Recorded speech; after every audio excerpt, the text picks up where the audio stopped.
le compresseur comprime l'air et le fait passer d'une température T1 de 193 Kelvin et une pression P1 de 2 bars, donc à une température T3 que l'on cherche et une pression P2 qui est égale à 3 bars. Donc je dis bien compression. Donc compression, pression qui augmente.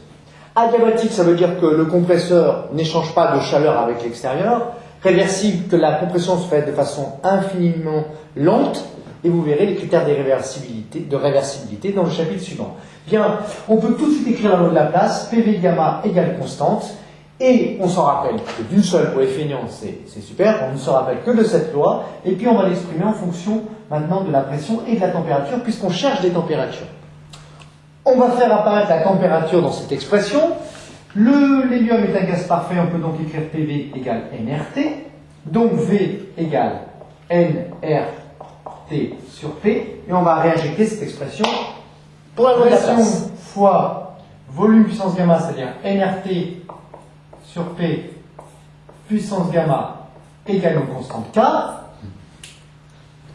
Autrement dit, une fois le stylo changé, eh bien, on peut écrire que P fois NR puissance gamma, ça c'est une constante, hein, fois T puissance gamma sur P puissance gamma égale une constante K. Alors on peut écrire ça de l'autre façon, P puissance 1 moins gamma fois T puissance gamma égale K sur NR puissance gamma. Tout ça c'est une constante, on peut l'appeler ça K'.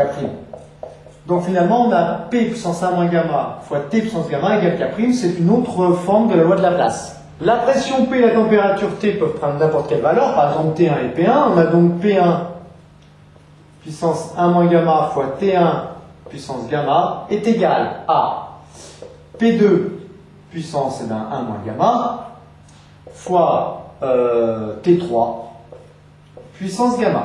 On va exprimer T3. Alors pour exprimer T3, il faut tout simplement élever ceci à la puissance 1 sur gamma et ceci à la puissance 1 sur gamma. En effet, T puissance gamma puissance 1 sur gamma, ça ferait T3. Hein. T3 puissance gamma puissance 1 sur gamma, ça fait T3. Donc ça nous donne finalement P1 puissance 1 moins gamma sur gamma fois T1 puissance gamma puissance 1 sur gamma, donc ça fait fois T1 égale P2 pareil 1 moins gamma sur gamma fois T3. Autrement dit, que vaut T3? Tout simplement T1 fois P1 puissance 1 moins gamma sur gamma divisé par P2 puissance 1 moins gamma sur gamma, ce qui nous fait donc P1 sur P2 puissance 1 moins gamma sur gamma. En termes d'homogénéité, T3 ce sont des Kelvin, T1 Kelvin. Le rapport de pression, là on pourra laisser en barre, hein, puisque ça c'est en barre et ça c'est en barre, tout nous fera sans unité. Et on aura bien des Kelvin à gauche et à droite. On peut passer à l'application numérique.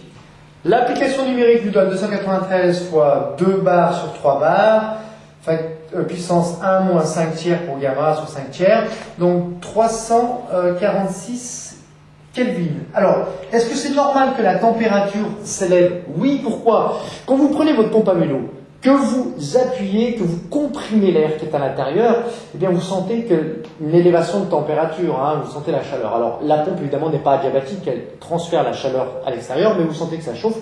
Pourquoi? Eh bien tout simplement parce que la pression augmente, les molécules s'agitent, frappent contre la paroi, évidemment la température va s'élever, ce qui est tout à fait logique ici avec notre résultat.